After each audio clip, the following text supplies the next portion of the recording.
Let me ask you this. Would you buy a running shoe from a brand you've never heard of before? I mean, common sense makes it sound like a bad idea. If you've been wearing Nikes your whole life, why would you go off the map and buy something else? Or, if you're new to running and all your friends are wearing On and ASICS and New Balance, why would you buy something from a company no one's ever heard of before? I mean, one of the key pieces of advice I give on this channel is don't fix what's not broken. But what happens if a new, unknown brand makes a hot running shoe and you're too stubborn to try it, so you miss the wagon? I mean, even Nike and New Balance and ASICS were rookies once with zero credibility. So recently curiosity got the best of me and I decided to try a few pairs of shoes from brands who aren't really known to make sneakers to see how they compare to the shoes that we know. So without further ado, here are the most interesting misfit shoes of 2024.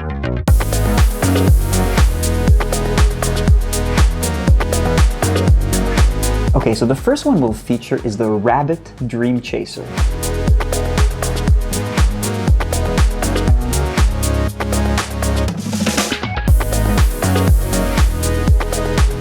Now, this Boston Marathon themed running shoe is made by Rabbit, which is a California-based company that came to life in 2016, and they've become popular for their apparel, so shorts and t-shirts.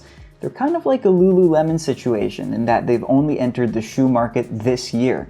The Lululemon, of course, coming out with their Beyond Field, and Rabbit with this. But I'll say that Rabbit seem to be a little bit more in tune with what runners these days want out of their shoes, which is basically two things: carbon plates and super responsive foam. So the midsole here is made by something called EPTU Flow State Foam, which is super responsive and lightweight.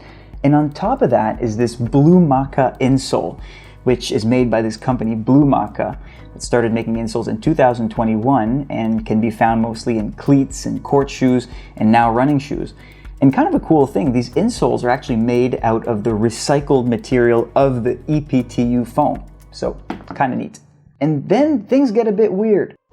So under the shoe are these two things here called carbon tracks, which are supposed to add bounce to the shoe, but people have been complaining that they're slippery and a little bit loud. I mean, I went for a couple runs of them. After a few miles, they do quiet down. They're not so bad. But I mean, isn't the carbon supposed to be inside of the shoe? And then there's the top, which is a super textured material. It's beautiful, but it's heavy and thick. It kind of looks like your grandmother knitted you a pair of shoes. So like I said, I took these out for a few runs, and we can talk about comfort and bounciness and all that, but really the one thing that stood out about these shoes is their heat. Is that not hot for you? I've never had so much foot sweat. This grandma quilt on top makes your feet so hot. And I mean, I live in Canada, so this probably won't be a problem when summer ends in like 12 minutes, but it's something to keep in mind. Otherwise, it's a cool shoe. It's got a lot of bounce for a trainer between this insole, the foamy midsole, these carbon tracks, if they even do anything. You do feel quite a bit of bounce. You could even make a case for these shoes to be a workout shoe, but they are a little bit too heavy for racing. All in all, I'd say they remind me of the On Cloud Monster 2. If you've tried those, you'll realize that these are hard, they bounce off the ground well, but also they do offer you a pretty good ride. The one downfall is, yes, they do have this really nice foam, but I've had more cushion shoes than these before. So if you're a fan of HOKA or ASICS or these shoes that really are plush on the landing, you might find these to be a little bit hard. So let's give these a score. They're a bit too hot, but are very innovative and super thoughtful. Props to Rabbit on these ones. What a great debut out the gate. Let's give them a 7.5. Now, if you're watching from North America, chances are that you've heard of Rabbit. But I bet you haven't heard of this next brand, Mount to Coast. So they're a company based out of Hong Kong set to solve a very niche problem. Turns out that in ultra running, I'm told, runners have to pack multiple shoes because the midsole disintegrates mid-race. Here we're talking 100 kilometers plus.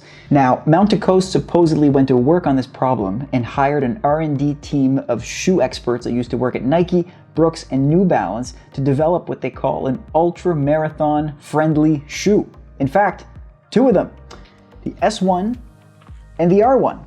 Let's compare them.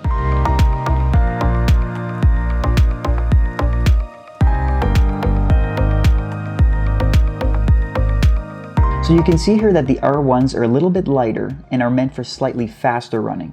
And Mount to Coast also suggests to use the S1 for any run that's shorter than 100 kilometers, and then the R1 for any run that's longer than 100 kilometers. So yeah, my R1s are still brand new.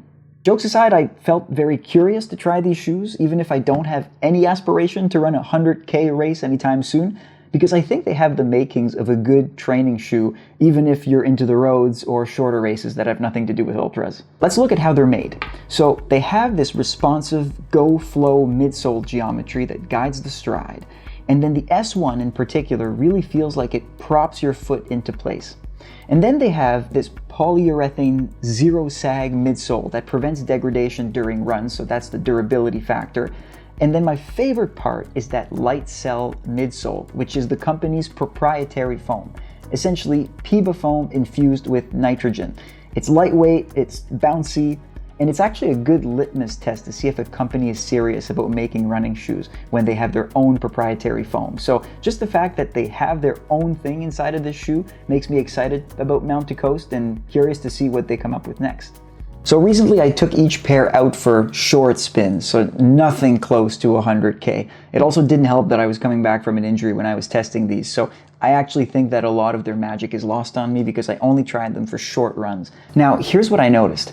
They're very light for their size and density, and by that I mean they feel like they have a whole lot of foam packed into them, which makes them super responsive off the ground, but yet they don't weigh very much, especially the R1. Now, I'm sure they're great on the trails and ultras, but I think that Mount to Coast might have invented a road running shoe by mistake. I finally invented something that works!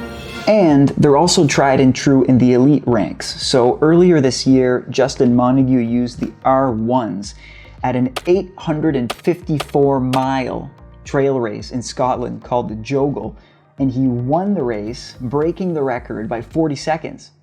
Wait, 40 hours. What? Ultras are crazy, man. Okay, now let's give these guys a ranking.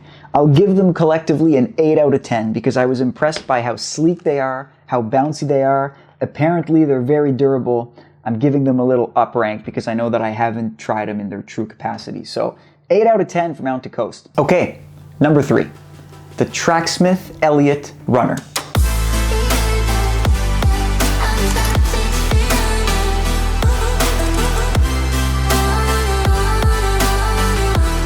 So back to the familiar here. Tracksmith is this bougie running brand from Boston that became big sometime around 2019, 2020.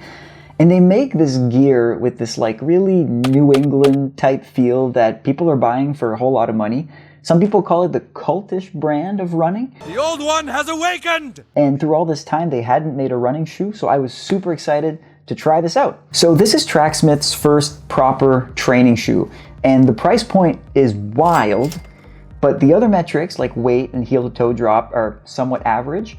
The construction of it somewhat confuses me because it comes with this big slab of Pebax foam underfoot, which other brands usually reserve for their racing or workout shoes, whereas this is known to be just a trainer. And on top of that, the shoe is made pretty simply. So it's got this engineered mesh upper for breathability, and then a soft suede collar that makes it pretty comfortable. Okay, now to give these ones a rating, I'll give them a 7.